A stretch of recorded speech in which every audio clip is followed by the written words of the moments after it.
India गठबंधन या NDA alliance, उपचुनाव के महासंग्राम में किसको मिल रही बढ़त? एनडीए के पास है विश्वास वापसी का मौका। उम्मीदों के बूस्टर पर इंडिया गठबंधन की नजर। उत्तर प्रदेश में यूं तो 9 सीटों पर उपचुनाव हो रहे हैं, लेकिन इसको लेकर मच रहा शोर किसी आम चुनाव से कम नहीं है। दरअसल उपचुनाव वाली 9 सीटों में 5 गाजियाबाद, खैर, मीरापुर, मछुआ और फूलपुर पर एनडीए काबिज था, जबकि कुदर की करहल, सीसामऊ और कटेहरी समाजवादी पार्टी के पास थी। 8 सीटें विधायकों के सांसद बनने के चलते खाली हुई हैं, जबकि सीसामऊ में तत्कालीन सपा विधायक इरफान सोलंकी के सजायाफ्ता होने के चलते चुनाव हो रहे हैं। वेस्ट यूपी और सेंट्रल से लेकर पूर्वांचल तक की सीटों को समाहित करने वाले उपचुनाव के लिए सत्ता पक्ष और विपक्ष दोनों ही अपनी पूरी ताकत झोंक दिए हैं। शीर्ष नेता प्रचार में उतर चुके हैं। आपको बता दें कि इन सीटों पर 20 नवंबर को मतदान और 23 नवंबर को नतीजे आएंगे। तो आइए जानते हैं कि उपचुनाव के नहले पर नतीजों के जरिए पक्ष विपक्ष दोनों ही आखिर नैरेटिव का दहला क्यों तलाशने में जुटे हैं। एनडीए के पास विश्वास वापसी का मौका।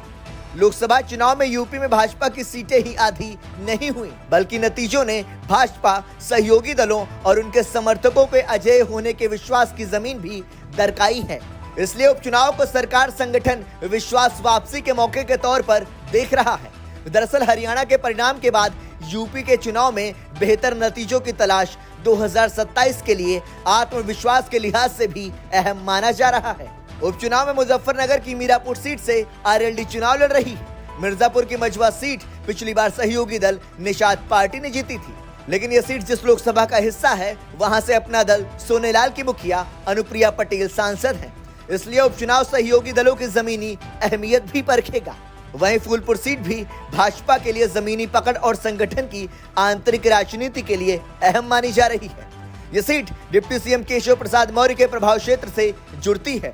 लोकसभा चुनाव के बाद केशव के सुर अपनों पर ही तीखे हैं, लेकिन जिस तरह ओबीसी वोट खिसके, सवालों के घेरे में उनके सहित पार्टी के दूसरे ओबीसी चेहरे भी हैं, इसलिए फूलपुर पर सबकी नजर है।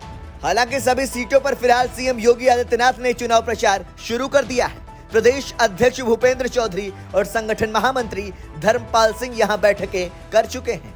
30 मंत्रियों के साथ ही हर सीट पर लगभग 10-10 विधायक जातीय समीकरणों के हिसाब से जमीन तैयार करने के लिए लगाए गए हैं। उम्मीदों के बूस्टर पर इंडिया गठबंधन की नजर। लोकसभा चुनाव में उत्तर प्रदेश में 50% से अधिक सीटें जीतकर इंडिया के दलों ने भाजपा के अपने दम पर पूर्ण बहुमत की राह रोक दी थी। वोट शेयर और सीटों की संख्या के लिहाज से सपा का स्थापना के बाद से यह सर्वश्रेष्ठ प्रदर्शन था। हालांकि अब उपचुनाव से 2027 के लिए उम्मीदों के बूस्टर पर सबकी नजर है। सपा ने अपने पीडीए यानी पिछड़ा, दलित और अल्पसंख्यक कार्ड को और मजबूती से उपचुनाव में चला है और 9 सीटों में 4 मुस्लिम, 2 पर दलित और 3 पर ओबीसी चेहरे उतारे गए हैं। इसमें गाजियाबाद के अनारक्षित सीट पर भी दलित चेहरे पर दांव शामिल है। अखिलेश यादव के इस्तीफे के बाद खाली हुई करहल सीट से लेकर सीसामऊ, कटेहरी और कुंदरकी के अलावा पार्टी की नजर एनडीए की कोटे वाली 5 सीटों पर भी है, जिसमें 4 में लोकसभा चुनाव में सपा ने खूब वोट बटोरे थे। गठबंधन में सपा कांग्रेस साथ हैं, लेकिन उपचुनाव में कांग्रेस ने उम्मीदवार नहीं उतारा। दरअसल अपने कोटे में आई 2 सीटें भी कांग्रेस ने वापस कर दी। उपचुनाव दोनों दलों के बीच जमीनी केमिस्ट्री और यूपी के नेताओं का आपसी तालमेल भी परखेगा। खासकर महाराष्ट्र में जिस तरह से कांग्रेस से अनबन चल रही है, ऐसे में उत्तर प्रदेश में आगे की साझेदारी के लिए कोऑर्डिनेशन अहम होगा। आपको बता दें कि सपा मुखिया अखिलेश यादव अपने घर की सीट के अलावा गाजियाबाद में भी चुनावी कार्यक्रम कर चुके हैं। उपचुनाव में चुनिंदा सीटों पर सीमित रहने वाले अखिलेश का पहली बार सभी सीटों पर प्रचार का कार्यक्रम बन रहा है। इसे आजमगढ़ सहित अन्य सीटों पर पहले के उपचुनावों की गई गलती से बचने की कवायद के तौर पर देखा जा रहा है। बीएसपी सहित थर्ड फ्रंट असर दिखाने को बेकरार। पिछले 1 दशक से दूसरी बार लोकसभा में शून्य हासिल करने वाली बसपा विपक्ष में रहते हुए पहली बार इतनी सीटों पर उपचुनाव में उतर रही है। इससे पहले सत्ता में रहते हुए इक्का दुक्का सीटों पर ही बसपा ने उम्मीदवार उतारे थे। पार्टी के लिए हर चुनाव अब अस्तित्व की लड़ाई जैसा ही है। पिछले कुछ चुनावों से बसपा का कोर वोट लगातार खिसक रहा है। भाजपा के साथ ही हालिया लोकसभा चुनाव में सपा कांग्रेस ने भी इसमें सेंध लगाई। इससे मायावती की चिंता बढ़ी है।